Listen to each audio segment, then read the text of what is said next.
Have you ever found yourself thinking, I made it through, I survived, so why does it still feel like I'm drowning? You're not alone. You've navigated the storm, reached the shore, and by all accounts, you should be celebrating your resilience. Yet, there's this lingering exhaustion, a persistent fog that clouds your days, and a strange sense of being disconnected from the very life you fought so hard to reclaim. It's a confusing and isolating place to be, caught between the relief of survival and the reality of a struggle that never seems to end. This isn't a sign of weakness. It's a symptom of something much deeper, a hidden cost that trauma exacts on your brain long after the immediate danger has passed. It's the invisible burden of survival, and it has a name: emotional debt. Let's unpack this common misconception. I survived, so why am I still struggling? The narrative we're often told, and the one we tell ourselves, is that survival is the finish line. Once the traumatic event is over, whether it was a toxic relationship, a high-pressure career, a period of intense grief, or a life-altering accident, we expect to simply move on. We see others who seem to bounce back, and we question why we can't do the same. You might look in the mirror and see a capable person, someone who held it all together when everything was falling apart. But internally, you feel like you're running on empty, perpetually braced for the next disaster. This internal conflict, the chasm between your external appearance of strength and your internal state of depletion, is precisely where the misunderstanding lies. Survival isn't the end of the journey. For many, it's the beginning of a different, more silent battle. The struggle you're experiencing isn't a failure to overcome the past. It's the physiological and neurological aftermath of what it took to get through it. Imagine your brain during a period of intense stress or trauma. To get you through, it goes into overdrive. It floods your system with cortisol and adrenaline, sharpening your focus, numbing pain, and pushing you to act. This is your body's incredible survival mechanism at work, essentially writing physiological checks to keep you going. You push down fear, suppress sadness, and delay your need for rest, all in the name of making it to the next day. This process is what allows you to function in a crisis. The problem is, your body treats this as a loan.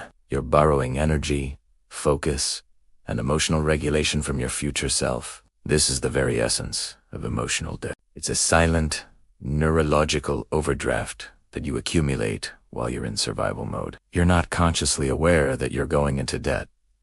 You're just doing what you have to do. But once the crisis subsides and the adrenaline fades, the bill comes due. The crushing fatigue, the brain fog, the head trigger anxiety. These aren't random symptoms.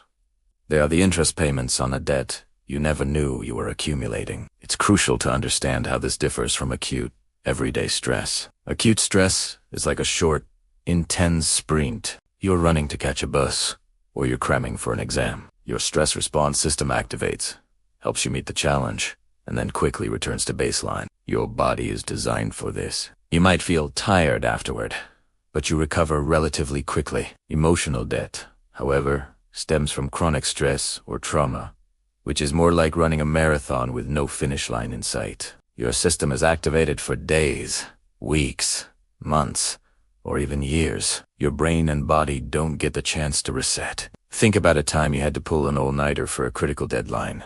The next day you felt disoriented, irritable, and physically drained. Now, imagine feeling a version of that every single day.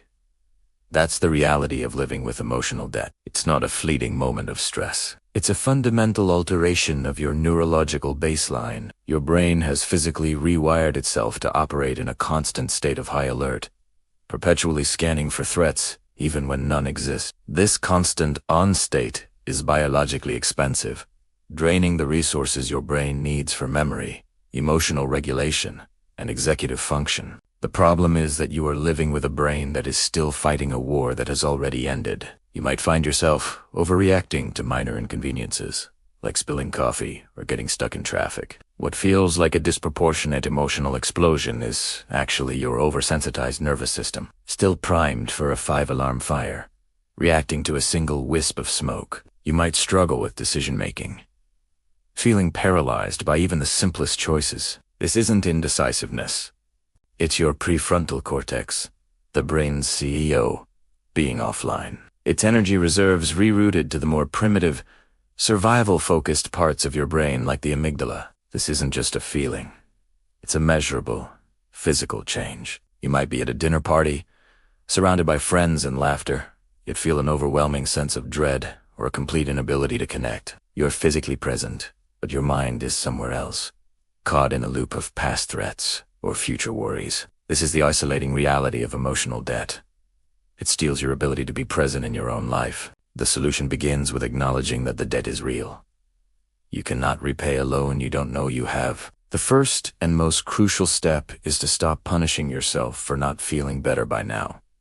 The fatigue you feel isn't laziness. The anxiety you feel isn't a character flaw. The numbness you feel isn't a lack of gratitude. These are the physiological consequences of your resilience. You need to start treating your recovery not as a mental battle to be won through sheer willpower, but as a biological healing process that requires patience, resources, and intentional care. The way to repay emotional debt is by making consistent, small deposits back into your neurological and physiological bank account. This isn't about one grand gesture, like a week-long vacation, though that can help, but about creating a sustainable practice of self-regulation and restoration. This means prioritizing sleep as if it were a life-saving medication. It means engaging in gentle, rhythmic movements like walking, swimming, or yoga to help calm your nervous system. It means practicing mindfulness and breathing exercises, not just to calm down in a moment of panic, but to retrain your brain over time that it is safe to power down from high alert mode. It means nourishing your body with nutrient-dense foods that support brain health and reduce inflammation, which is often sky high after periods of chronic stress.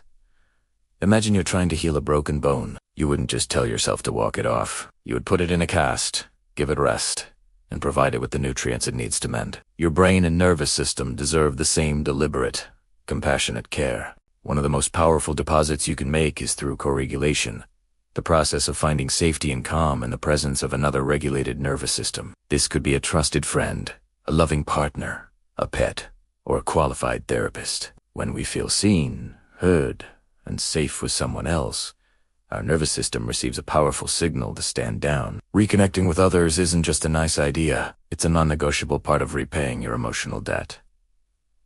The key takeaway is this: your struggle is not a sign of failure. It is evidence of the price you paid to survive. Emotional debt is a neurological reality, not a personal weakness. The exhaustion, brain fog, and anxiety are the symptoms of a depleted system. And healing is not about pushing harder, but about restoring more. You have already proven your strength by enduring the storm. Now, the bravest thing you can do is give yourself the grace, time, and resources to heal from it. You must start seeing your recovery not as a race to get back to normal, but as a gentle process of rebuilding your internal foundation, one small, restorative act at a time. This is how you reclaim your energy, your clarity, and your capacity for joy. Your brain is waiting for the signal that it is safe. Don't wait for another crisis to realize how depleted you are. The time to start making deposits back into your own well-being is now. The cost of inaction is too high. It's your presence, your health, and your future. Begin today. Take one small step. Go for a 10-minute walk. Do 5 deep belly breaths. Reach out to one person and tell them your rest regained. Your journey out of emotional debt starts not with a leap, but with a single, compassionate step toward yourself. If this resonates with you, share this with someone who needs to hear that their struggle is real and that healing is possible. You are not alone in this.